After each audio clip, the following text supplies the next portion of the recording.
If sine theta minus cosec theta into cos theta minus sec theta upon tan square theta minus sec square theta equal r cube, है ना। तो are की value क्या होगी, चलिए solve करते हैं भाई, देखते हैं क्या है। ये है आपका sign theta minus cosec theta, तो ये क्या हो जाएगा, साइन थीटा माइनस कॉसेक क्या होता है, वन अपॉन साइन थीटा, है ना, into cos theta minus sec क्या होता है, वन अपॉन कॉस थीटा, तो वन अपॉन कॉस थीटा हो गया, upon tan square theta means sine square theta upon क्या हो गया, cos square theta minus sine square theta, यही होगा ना। चलिए अब ये हो जाएगा sine square theta minus one, क्या हो जाएगा बच्चों, sine square theta minus one, ये हो जाएगा अपॉन साइन थीटा, है ना, अपॉन साइन थीटा इंटू ये क्या बन जाएगा, cos square theta minus one upon cos theta, ये हो गया, सही है। अपॉन नीचे क्या हो जाएगा, ये बच्चों इसमें साइन स्क्वायर थीटा अगर हम कॉमन ले लें तो क्या बचेगा, sine one upon cos square theta minus one, ये बन जाएगा आपका sine square theta minus one. देखो one minus sine square theta cos square theta होता है, तो sine square theta minus one minus का कॉस स्क्वायर थीटा हो जाएगा, माइनस का cos square theta into one minus cos square theta sine square theta होता है, तो cos square theta minus one क्या बन जाएगा, माइनस का साइन स्क्वायर थीटा, और अपॉन का ये जो साइन थीटा कॉस थीटा नीचे ले आओ तो ये हो जाएगा sine theta into cos theta into sine square theta, ये और ये क्या बन जाएगा, one minus cos square theta, तो ये बन जाएगा साइन स्क्वायर थीटा अपॉन का कॉस स्क्वायर थीटा बन जाएगा ना। ठीक, अब ये माइनस माइनस बच्चों क्या बन जाएगा, प्लस, तो ये बन जाएगा cos square theta into sine square theta into ये अपॉन का कॉस स्क्वायर थीटा ऊपर आ जाएगा, तो कॉस स्क्वायर थीटा अपॉन नीचे क्या बन जाएगा, sine theta into cos theta into sine square theta, ये तो हो जाएगा साइन स्क्वायर थीटा इक्वल, ये इक्वल किसके था, आर क्यूब की, ये सब बराबर चल रहा है आर क्यूब के बराबर आर क्यूब के बराबर आर क्यूब के, तो ये बराबर आर क्यूब हो गया। अब देखो यहाँ पे कुछ कैंसिल होगा, साइन स्क्वायर थीटा से बच्चों ये साइन स्क्वायर थीटा कैंसिल, इस कॉस थीटा से ये कॉस थीटा कैंसिल, है ना, तो क्या बच जाएगा, ऊपर बन जाएगा आपका cos square theta into cos theta, और नीचे क्या बचेगा, ये sine square theta, sign theta cos theta ये लिख दिया इंटू साइन स्क्वायर थीटा, ये एक साइन स्क्वायर थीटा और छूट गया है, तो साइन स्क्वायर थीटा ये हो गया, तो नीचे बन जाएगा sine square theta into sine theta, तो ये आर क्यूब की वैल्यू क्या आ जाएगी बच्चों, आर क्यूब की वैल्यू यहाँ से क्या आ जाएगी, यहाँ से पूरा सॉल्व करने के बाद आर क्यूब की वैल्यू क्या आ जाएगी, cos cube theta upon sine cube theta, ये तो आ जाएगा, तो आर की वैल्यू क्या आ जाएगी, आर की वैल्यू आ जाएगी, इसका क्यूब रूट ले लेंगे तो cos theta upon sine theta, ये तो आएगा, और cos theta upon sine theta क्या होता है, टेन थीटा, तो इसकी वैल्यू क्या आ गई, टेन थीटा, और टेन देखो कहाँ पर दिया, ऑप्शन नंबर बी, तो इस तरीके से इस क्वेश्चन का आंसर क्या आएगा, option number B, that is tan theta. तो कुछ नहीं किया गया है, बस इस क्वेश्चन में देखिए एक काम किया गया है कि जितनी भी चीज़ें थी सभी को बस साइन कॉस में पूरे में ब्रेक कर लिया गया और इसके बाद सॉल्व किया गया, और कुछ भी नहीं था। ये हो गया sign theta minus cosec theta की जगह हमने वन अपॉन साइन थीटा लिख दिया, ये cos theta as it is लिखा रहा, सेक थीटा की जगह वन अपॉन कॉस थीटा लिख दिया, फिर tan theta tan square theta था तो sine square theta upon cos square theta लिख दिया, फिर साइन स्क्वायर थीटा, इसके बाद इसको सॉल्व कर लिया, तो ये क्या बन जाएगा, sine square theta minus one upon sine theta, ये क्या बन जाएगा, cos square theta minus one upon cos theta, नीचे साइन स्क्वायर थीटा कॉमन ले लिया तो one upon cos square theta minus one. अब ये sine square theta minus one क्या बन जाएगा, माइनस का कॉस स्क्वायर थीटा, क्यों, क्योंकि one minus sine square theta होता है तो कॉस स्क्वायर थीटा बनता है, लेकिन यहाँ उल्टा लिखा है तो sine square theta minus one क्या हो जाएगा, माइनस का कॉस स्क्वायर थीटा। बिल्कुल इसी तरीके से one minus cos square theta sine square theta होता है, लेकिन यहाँ cos square theta minus one लिखा तो माइनस का साइन स्क्वायर थीटा हो गया। अपॉन का ये साइन थीटा ऐसे लिख दिया, अपॉन का कॉस थीटा ऐसे लिख दिया, ये साइन स्क्वायर थीटा ऐसे लिखा था, ये क्या बन जाएगा, one minus cos square theta मतलब sine square theta upon cos square theta. अब देखो ये माइनस में प्लस हो जाएगा तो cos square theta into sine square theta upon का कॉस स्क्वायर थीटा ऊपर गया तो ये हो गया, नीचे क्या बचा साइन थीटा कॉस थीटा, ये साइन स्क्वायर थीटा और ये वाला साइन स्क्वायर थीटा। तो इस तरीके से देखो यहाँ पर आके इतनी चीज़ें कैंसिल हो गई तो ऊपर cos square theta into cos theta मतलब कॉस क्यूब थीटा बचा, नीचे sine theta into sine square theta मतलब साइन क्यूब थीटा। तो आर क्यूब की वैल्यू क्या आ रही, cos cube theta upon sine cube theta, तो आर की वैल्यू क्या होगी, क्यूब रूट ले लेंगे तो आर की वैल्यू हो जाएगी sine theta upon cos theta जो कि टेन थीटा होता है। तो इस तरीके से इस क्वेश्चन का आंसर आ जाएगा। नेक्स्ट क्वेश्चन देखते हैं। पाइप ए और बी किसी टैंक को क्रमशः 8 घंटे और 12 घंटे में भर सकते हैं, जबकि पाइप सी भरा हुआ टैंक 6 घंटे में खाली कर सकता है। ए और बी को 3 घंटे के लिए खोला जाता है फिर बंद कर दिया जाता है तथा सी को उसी समय खोल दिया जाता है। पाइप सी टैंक को कितने समय में खाली कर देगा। Pipes A and B can fill a tank in 8 hours and 12 hours respectively, whereas pipe C can empty the full tank in 6 hours. And B are opened for 3 hours and then closed, and C is opened instantly. C will empty the tank. देखो नल और टंकी pipe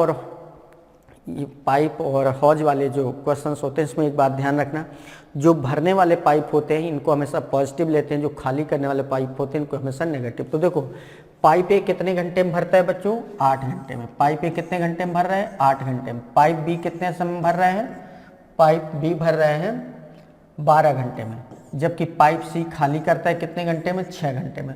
यहाँ पर A B और सी ये खाली, ये भरने वाला है तो ये प्लस ये खाली करना मतलब माइनस। अब यहाँ पर जो नंबर्स आ रही हैं 8, 12 और 6 इनका एलसीएम लो तो एलसीएम कितना आ जाएगा 24। और जो एलसीएम होता है ये टंकी की कैपेसिटी होती है, मतलब उस टंकी की जो कैपेसिटी है वो कितनी है 24 लीटर, ऐसे समझ लो। तो ये 24 लीटर पानी 8 घंटे में भरता है, मतलब हर घंटे में कितना पानी भरेगा 3 लीटर। ये 12 घंटे में 24 लीटर पानी भरता है, मतलब हर घंटे में कितना भरेगा 2 लीटर। ये 6 घंटे में 24 लीटर पानी निकालता है, इसका मतलब हर घंटे कितना पानी निकालेगा 4 लीटर। बच्चों इतनी बात समझ में आई। भरने वाले पाइप को हमेशा पॉजिटिव, खाली करने वाले पाइप को हमेशा नेगेटिव, है ना। तो पाइप ए भर रहा था 8 घंटे में तो प्लस का 8 लिया। पाइप बी भी भरने वाला पाइप था 12 घंटे में भर रहा है तो प्लस का 12 लिया। पाइप सी खाली करने वाला है तो माइनस का 6 लिया। फिर 8, 12 और 6 का एलसीएम 24 आ गया, तो 24 इस टंकी की क्या हो गई कैपेसिटी। अब 24 लीटर की टंकी ये 8 घंटे में भरता है तो हर घंटे 3 लीटर भरेगा, ये 2 लीटर, ये 4 लीटर पानी निकालेगा। इतनी बात समझ में आ गई। अब कह रहा है ए और बी को 3 घंटे के लिए खोल दिया गया। ए और बी इसको और इसको खोला गया, अगर ये दोनों खोले जाएंगे तो 1 घंटे में कितना पानी भरेगा 3, 2, 5। 1 घंटे में 5 तो 3 घंटे में 5, 15 लीटर पानी भर गया ना।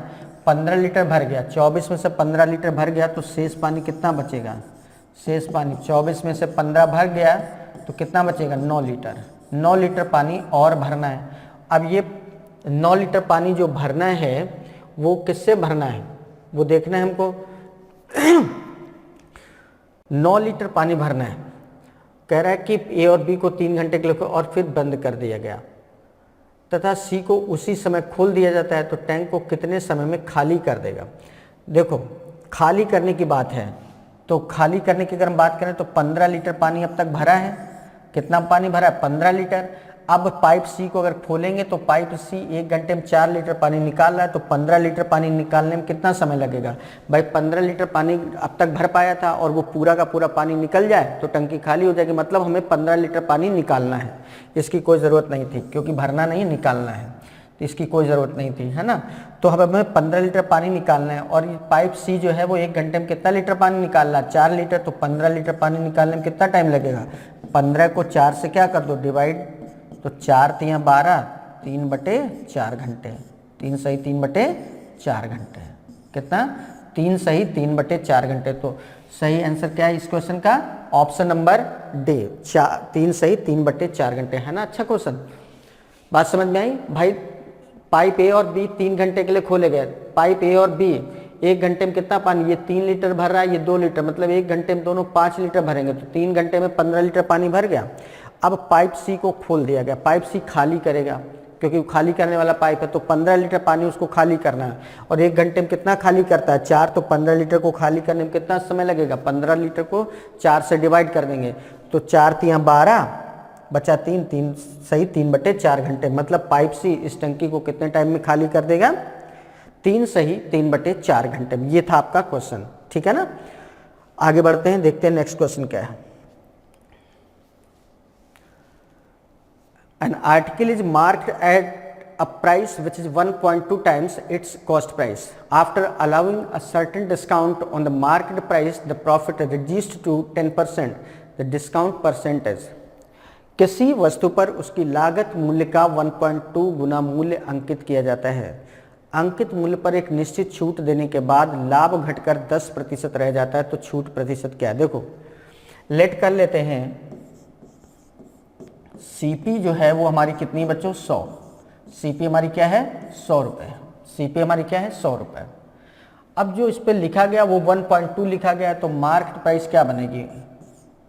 एमआरपी। मार्केट प्राइस क्या बनेगी? 100 इंटू 1.2 मतलब 120। मतलब उस चीज़ पर लिखा कितना गया है? 120 रुपये।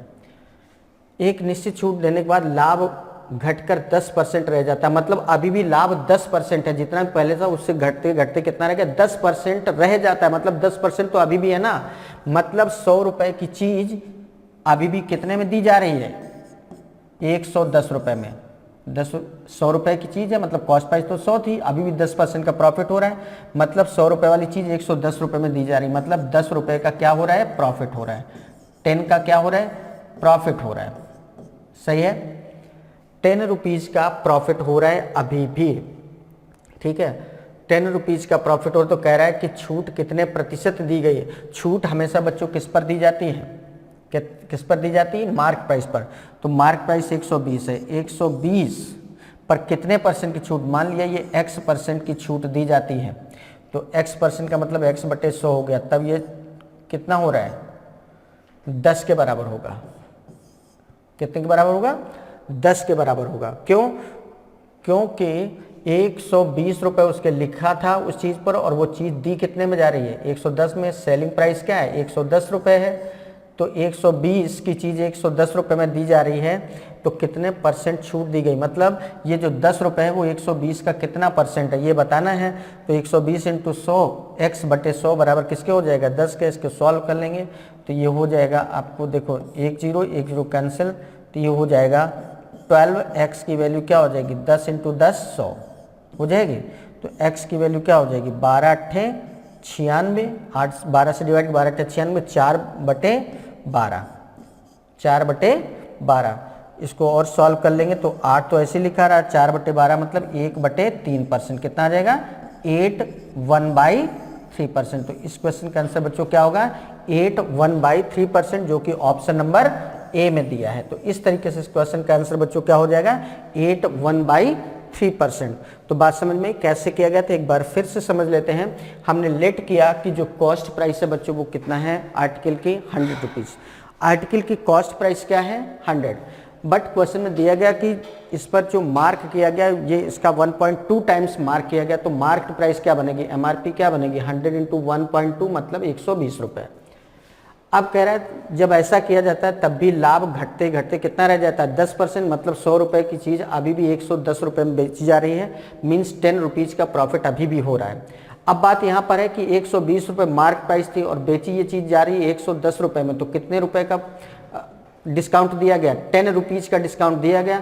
तो 10 रुपीज़ का डिस्काउंट जो दिया जा रहा है वो 120 जो एमआरपी थी उसका कितना परसेंट है? तो हमने लेट कर लिया कि 120 का x% है 10, तो 120 का x%, 120 इंटू x/100 इक्वल क्या हो गया? 10 के। अब इसको सॉल्व कर लिया तो 12x की वैल्यू क्या आ जाएगी? 100, तो x की वैल्यू क्या हो जाएगी? 8 1/3%। तो इस तरीके से बच्चों इस क्वेश्चन को यहाँ पर हम लोगों ने क्या किया हुआ है? सॉल्व। तो बहुत बढ़िया सा क्वेश्चन था। तो इस क्वेश्चन का सही जवाब क्या है? 8 1/3%। Got it? बहुत बढ़िया सा क्वेश्चन था। चलिए बात करते हैं अपने नेक्स्ट क्वेश्चन की।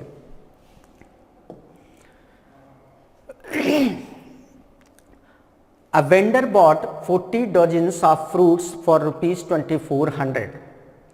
Out of these, 30 fruits were rotten and thrown away. At what rate per dozen should he sell the remaining fruits to make a profit of 25%। एक विक्रेता ने 24 रुपये 2400 में 40 दर्जन फल खरीदे। इनमें से 30 फल सड़ गए और उन्हें फेंक दिया गया। शेष फलों को प्रति दर्जन किस दर पर बेचा जाए कि 25% का लाभ प्राप्त हो। देखिए, फल विक्रेता ने 2400 रुपये में 40 दर्जन, 2400 रुपये में कितने दर्जन? 40। तो 2400 को 40 से अगर हम डिवाइड कर दें तो इसका मतलब एक दर्जन की कीमत क्या आ जाएगी? 60 रुपये। 60 रुपये प्रति दर्जन, मतलब एक दर्जन की कीमत क्या आ गई? 60 रुपये। ठीक है ना। इनमें से 30 फल सड़ गए। कितने फल? 30 फल सड़ गए। बेटा खरीदे कितने थे? 40 दर्जन। 40 दर्जन का मतलब क्या हो? एक दर्जन में 12 होते हैं, तो 40 × 12, टोटल जो फल थे वो कितने थे? 450। 4 12 चौक 48, 480 फल थे। ये टोटल फल थे, 480 फल थे। कितने थे? 480। इसमें से 30 फल हटा दो तो शेष फल कितने बचेंगे? शेष फल बचेंगे, शेष फल कितने बचे? 480 में 30 हटा दिए, जो सड़े वाले थे हटा दिए, तो कितने बचे? 450, है ना। इतने फल बचे। कह रहा शेष फलों को प्रति दर्जन किस दर पर बेचा जाए कि 25% का लाभ प्राप्त हो। देखो बच्चों, 2400 रुपये उसने खरीदने में लगाया था, 25% का लाभ, तो 2400 का सीधे सीधे हम क्या निकालेंगे? 125%। भाई 100% कोई चीज़ होती है अपने आप में, और 25% का प्रॉफिट चाहिए, तो सीधे सीधे हम क्या करेंगे? 125% निकाल लेंगे। तो ये हो गया 2 जीरो से 2 जीरो कैंसिल, 125 × 24 करोगे तो कितना आएगा? 3000 रुपये। कितना आएगा? 3000 रुपये। इतने 3000 रुपये उसको मिलने चाहिए। 3000 रुपये मिलने चाहिए, जबकि फल उसके पास कितने बचे हैं बच्चों? 450 रुपये। और ये कह रहा है शेष फलों को प्रति दर्जन किस दर पर बेचा जाए कि 25% का लाभ हो। बच्चों 3000 रुपये उसको कमाने हैं, कितने फलों से? 450 से। तो एक फल की कीमत क्या होगी? एक फल की कीमत क्या होगी बताओ? एक फल की कीमत हो जाएगी, 3000 को हम क्या करेंगे? 450 से डिवाइड कर देंगे। 3000 को 450 से डिवाइड कर देंगे, सही है ना। तो 1 0 कैंसिल। अब 15 से डिवाइड करो तो 15 3 45, 15 से डिवाइड करो कितना आ जाएगा? 20। मतलब एक फल की कीमत कितनी आ गई? 20/3 रुपये। एक फल की कीमत क्या आ गई? 20/3 रुपये आ गई। एक फल की कीमत है 20/3 रुपये। पूछ रहा है प्रति दर्जन, एक दर्जन की कीमत क्या होगी? तो एक फल की कीमत 20/3, तो प्रति दर्जन की कीमत क्या होगी? प्रति दर्जन मतलब 12 से क्या कर देंगे? मल्टीप्लाई। तो प्रति दर्जन की कीमत आ जाएगी बच्चों 12 × 20/3। तो 3 से डिवाइड करेंगे 4, 24 जा कितना आ जाएगा? 80 रुपीज़। कितना आ जाएगा? 80 रुपीज़। मतलब शेष फल जो बचे हैं उनमें से प्रत्येक को कितने रुपए प्रति दर्जन में बेचेगा? 80 रुपये प्रति दर्जन। और 80 रुपये देखो किस ऑप्शन में दिया? Option number D. तो इस तरीके से बच्चों इस क्वेश्चन का जो आंसर आएगा वो क्या आएगा? 80 रुपीज़ पर डजन। समझ में आया? बहुत अच्छा सा क्वेश्चन था, बस समझना था। देखिए एक बार फिर से रिकॉल कर दे रहे हैं। 2400 रुपये उसने खर्च किए कितने फलों को खरीदने में? 40 दर्जन फलों को खरीदने में। तो 2400 को अगर हम 40 से डिवाइड कर दें तो 60 रुपये प्रति दर्जन आया। अब 40 दर्जन थे, 40 दर्जन, एक दर्जन में 12 फल होते हैं, तो 40 दर्जन में 40 × 12 मतलब 480 फल हुए। फिर कह रहा था 30 fruits were rotten out and thrown away. इसमें से 30 फल खराब निकल गए जिनको फेंक दिया गया। तो 480 टोटल फल थे, 480 में 30 हटा दो तो कितने बचेंगे? 450 फल। अब 450 फलों को हमें ऐसे बेचना है कि ओवरऑल पर 25% का प्रॉफिट हो जाए। तो बच्चों हमने पैसा खर्च कितना किया था? 2400 रुपये इनको खरीदने में। अब इस पर 25% का हमको प्रॉफिट चाहिए। तो 25% प्रॉफिट का मतलब क्या होता है? 125%। तो 2400 का 125% निकालेंगे, कितना आएगा? 3000 रुपये। मतलब हमें 3000 रुपये चाहिए कितने फलों को बेचकर? 450, क्योंकि बचे फल तो हमारे पास 450 हैं। तो एक फल की कीमत क्या होगी? 3000 को 450 से डिवाइड कर देंगे तो 20/3 रुपये आ गई। और एक फल की कीमत अगर 20/3 रुपीज़ है तो एक दर्जन की कीमत क्या होगी? एक दर्जन में 12 12 होते हैं, 12 से मल्टीप्लाई कर दिया तो 12 इंटू 20/3, तो सॉल्व किया, 3 चौको 12, 20 इंटू 4 80, तो प्रति दर्जन की कीमत क्या आ गई 80 रुपये। तो इस तरीके से बच्चों जो बाकी बचे हुए फल हैं उनको अगर 80 रुपये प्रति दर्जन के रेट से वो बेचता है तो ओवरऑल उसको 25% का क्या होगा प्रॉफिट, जबकि उसके 30 फल क्या निकल चुके हैं बेकार, सड़े गले, जिनको उसने क्या किया था फेंक दिया था। तो ये था क्वेश्चन बच्चों, बहुत अच्छे से समझ गए होंगे। चलिए अब आगे बढ़ते हैं और देखते हैं अपना नेक्स्ट क्वेश्चन क्या है। ओके स्टूडेंट्स, चलिए अब हम लोग के सामने डीआई वाला पोर्शन आ चुका है। क्वेश्चन नंबर 16 to 19 इंस्ट्रक्शन पहले पढ़ लेते हैं क्या है। The given bar graph presents different types of vehicles exported by a company in 2016 and 2017. Study the graph carefully and answer the questions given below.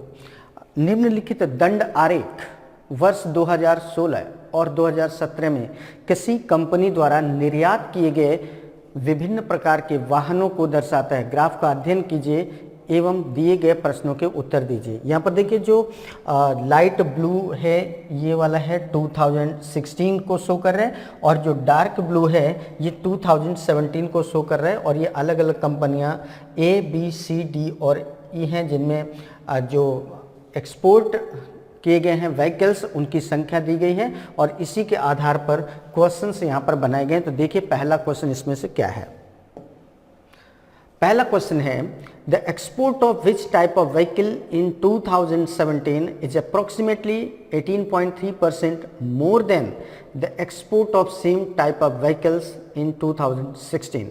कह रहा है वर्ष 2017 में किस प्रकार के वाहन का निर्यात वर्ष 2016 में उसी प्रकार के वाहन के निर्यात से लगभग 18.3% अधिक है। मतलब जो निर्यात है वर्ष 2017 में किस प्रकार के वाहन का 2016 में उसी प्रकार के वाहन के निर्यात से लगभग 18.3% अधिक है। तो चलिए देखते हैं क्या है। देखिए यहाँ पर अगर हम बात करें कंपनी ए की या व्हीकल ए की, तो यहाँ पर देखिए ये 25 है, ये 35 है, ये 25 बच्चों, ये 35 है। 25 से 35 कितना ज़्यादा होता है 10 ज़्यादा होता है, और 10 जो है वो 25 का कितना होता है 10 जो है 25 का 10/25 करेंगे इंटू 100 करेंगे तो कितना आ जाएगा 25, 4 इंटू 10 40%। क्या 18.3% है? नहीं। इट मीन्स ए तो नहीं हो सकता, तो ए का काम खत्म। अब बात करते हैं बी। बी में यहाँ 40 है, 40 से यहाँ पर 50 है, 40 से 50 अगर कोई चीज़ हो रही तो 10 की बढ़ोतरी हो रही कितने पर 40 पर, तो 10 इंटू 40 इंटू 100 करेंगे तो ये आ जाएगा, सॉल्व करेंगे तो बच्चों आ जाएगा 25%। क्या ये 18.3% है? नहीं। इट मीन्स बी भी नहीं होगा। आगे बढ़ते हैं सी। यहाँ 45 है, वहाँ 52.5 है। 45 से 52.5 कोई चीज़ हो रही तो कितना बढ़ा 7.5, कितने पर 45 पर, इंटू क्या करेंगे 100, तो 5 से डिवाइड किया 25 से डिवाइड किया 9, है ना। तो ये हो जाएगा 20 इंटू 7.5 करेंगे तो 150/9, है ना। 150/9 करेंगे तो 150/9 करेंगे, 9 से डिवाइड करेंगे, 9 1 जा 9, 6 बचेगा, 60 हो जाएगा, तो 9 6 जा 16 पॉइंट समथिंग आ जाएगा। मतलब सी भी 18.5 वाले डेटा को टच नहीं कर रहा है, इट मीन्स सी भी नहीं होगा। नेक्स्ट 47.5 से 60 की अगर हम बात करें तो 47.5 से 60 कोई चीज़ हो रही तो 12.5 का ग्रोथ हो रहा है, कितने पर 47.5 पर, इंटू 100 करेंगे। एक काम करें डेसिमल यहाँ से हटा लो ऐसे, तो यहाँ पर एक जीरो आ जाएगा, तो 25 से डिवाइड करेंगे कितना आ जाएगा बच्चों 40, और 25 से यहाँ पर डिवाइड करेंगे तो ये हो जाएगा 25 1 जा 25, 22 बचेगा, 19 आ जाएगा। आया।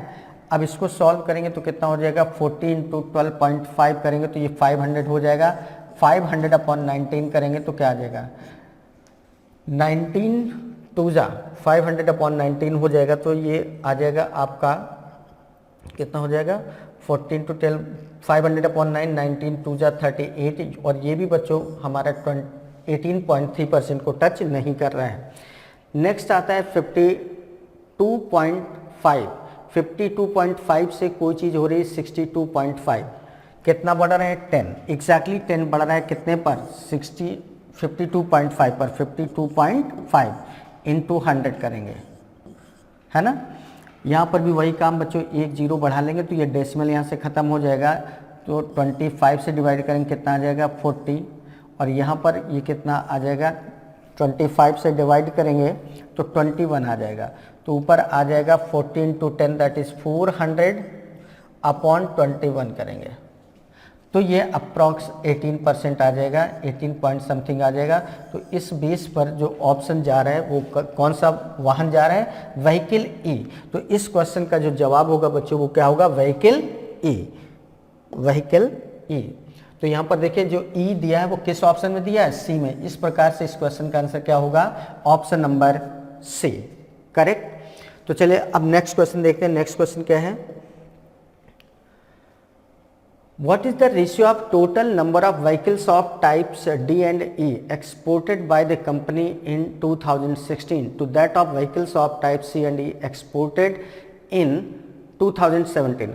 वर्ष 2016 में कंपनी द्वारा निर्यात किए जाने वाले D और E टाइप के वाहनों की कुल संख्या और 2017 में निर्यात किए गए C और E टाइप के वाहनों की संख्या का अनुपात क्या है।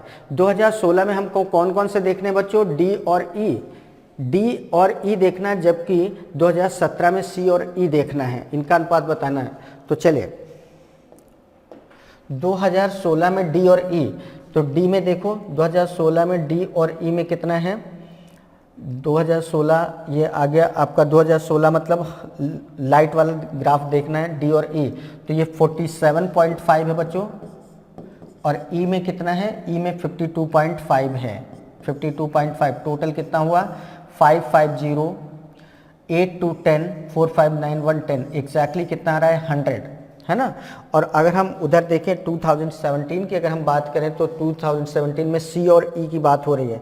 2017 में 2017 मतलब डार्क वाले सी और ई, सी और ई की बात हो रही, तो सी कितना है 45 है और ई कितना है, ई है 52.5, 52.5 कितना हो जाएगा बच्चों ये 0.5, 527, 459, 97.5, ठीक है।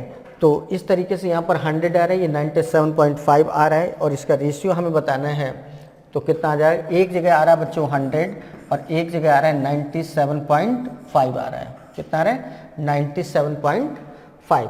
तो देखिए एक काम करते हैं, एक जीरो हटा लेते हैं, यहाँ पर एक जीरो बढ़ाएंगे, यहाँ पर यहाँ से डेसिमल हट गया इसका रेशियो, तो ये आ जाएगा 25 से डिवाइड कर दो, 25 4 जा हो गया, है ना।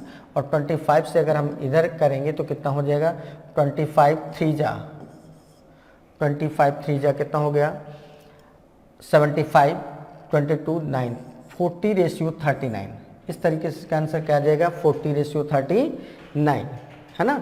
तो यहाँ पर जो आंसर आ रहा है एक बार फिर से देख लेते हैं। क्वेश्चन था वर्ष 2016 में कंपनी द्वारा निर्यात किए जाने वाले वाहन डी, तो देखिए यहाँ पर डी और ई की बात थी 2016 में, तो डी में कितना आ रहा था 47.5 और ई में 52.5, दोनों को ऐड किया तो बच्चों हमारा कितना आ गया था 100। फिर अगले उसकी बात करते थे तो उसमें से दिया था सी और ई, सी और ई अगर हम देखें तो सी और ई में बच्चों टोटल हमारा कितना आ रहा था, सी आ रहा था 52.5 और ई आ रहा था 62.5, तो सी में था 52.5 और ये कितना था 62.5, तो टोटल कितना आ गया था हमारा 550, 224, 15, 56, 11 कितना आ रहा था 115।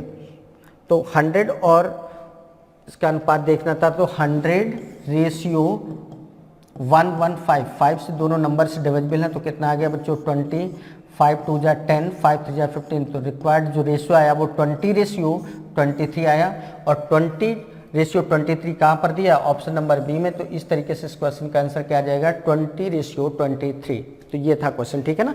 आसान है, डीआई के क्वेश्चंस वैसे भी बहुत आसान होता है, बस आपको थोड़ा सा ये देखना होता है जैसा बोल रहा है बस वैसा डेटा सेट करते चले जाओ, क्लियर है ना। तो चलिए अब बात कर लेते हैं नेक्स्ट क्वेश्चन के। नेक्स्ट क्वेश्चन हमारा क्या है, कंपनी द्वारा वर्ष 2017 में निर्यात किए गए सी और ई टाइप के वाहनों की कुल संख्या वर्ष 2016 में निर्यात किए गए ए, बी और सी के वाहनों की कुल संख्या से कितने प्रतिशत। 2017 में सी और ई देखना है, 2017 में सी और ई, 2017 मतलब डार्क वाला, सी और ई कितना है 52.5 और 62.5, 52.5 62.5 टोटल कितना हो गया 115, कितना आ जाएगा बच्चों 115।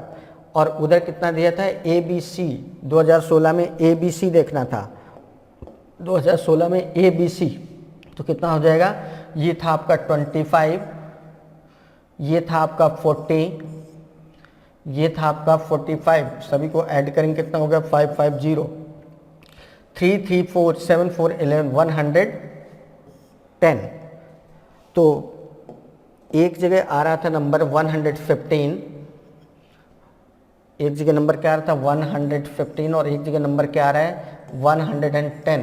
तो कितने प्रतिशत अधिक है, तो कह रहा है 110 से जो 115 है वो कितने परसेंट ज़्यादा है। तो न्यूमेरिकली अगर हम संख्यात्मक दृष्टिकोण से देखें तो 110 से 115 कितना ज़्यादा है बच्चों 5, कितने पर देखना है 110 पर 5 देखना है आउट ऑफ 110, इसको परसेंटेज में चेंज करेंगे तो इनटू क्या हो जाएगा 100, 1 0 कैंसिल, तो ये आ जाएगा 50/11, 50/11 और डिवाइड करेंगे तो 11 4 जा 44, 6 बचेगा तो 4.5 आ जाएगा अप्रॉक्स। तो 4.5 किस ऑप्शन में आंसर है, ऑप्शन नंबर बी। तो इस क्वेश्चन का आंसर बच्चों क्या आ जाएगा, ऑप्शन नंबर बी।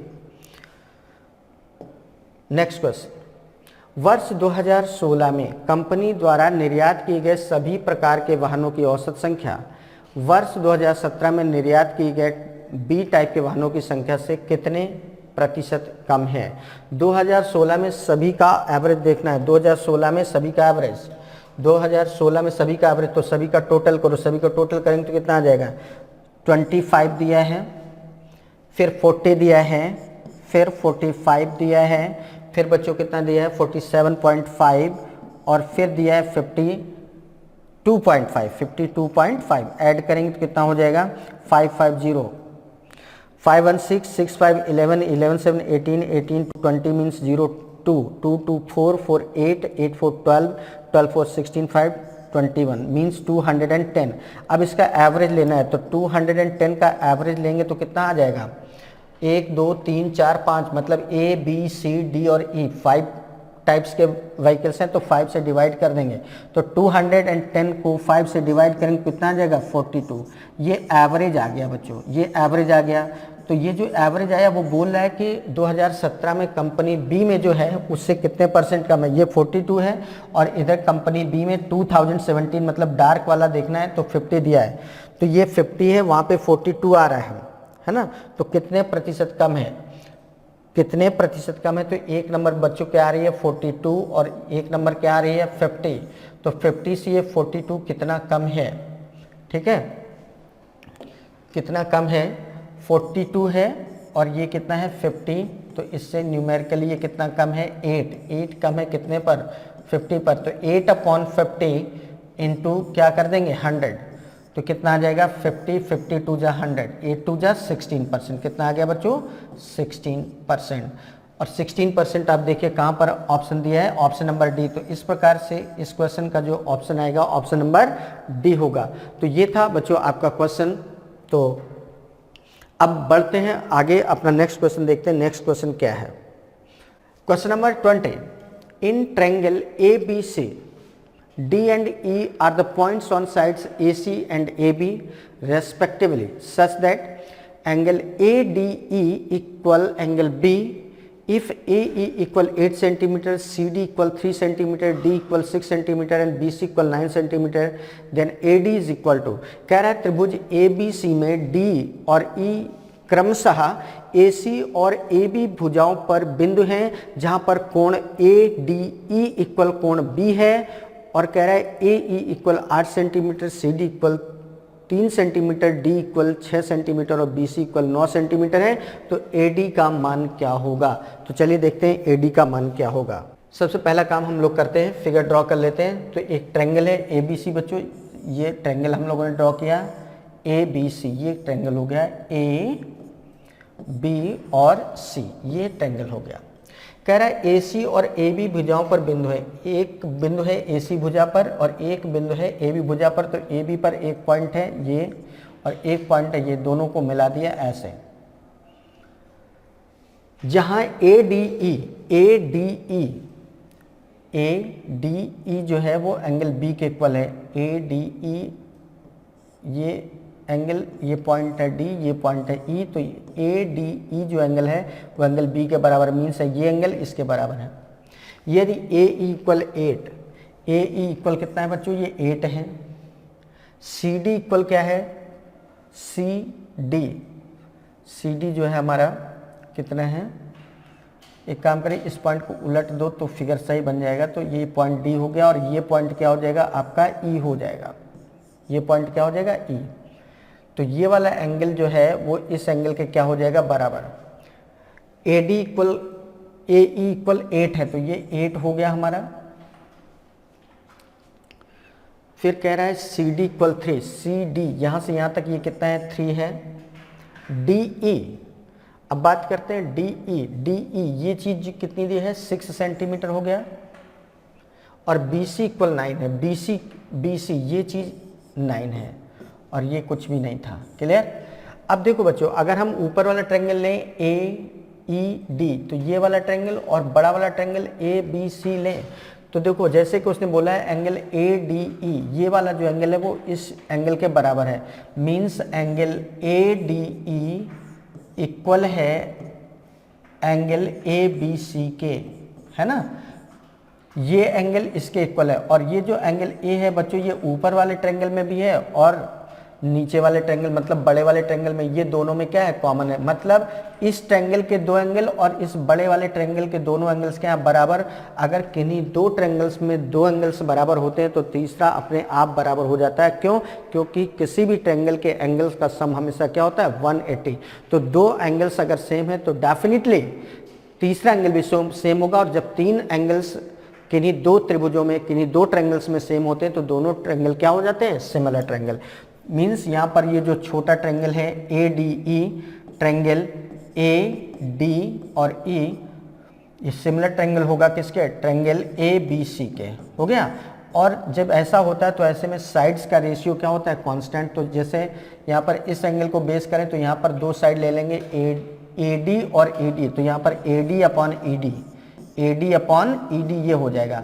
भाई जो ट्रायंगल ले रहे हैं उसमें से इस एंगल को अगर हम बेस करके चल रहे हैं तो इस एंगल को जब हम बेस करके चल रहे हैं तो इस एंगल को लेकर कौन कौन सी साइड हमें दिखाई पड़ रही हैं, ये साइड और ये साइड। तो AD और ED ले दी। इसी तरीके से यहाँ पर इस एंगल को बेस करें तो इस एंगल पर कौन कौन सी साइड जा रही है, ये और ये।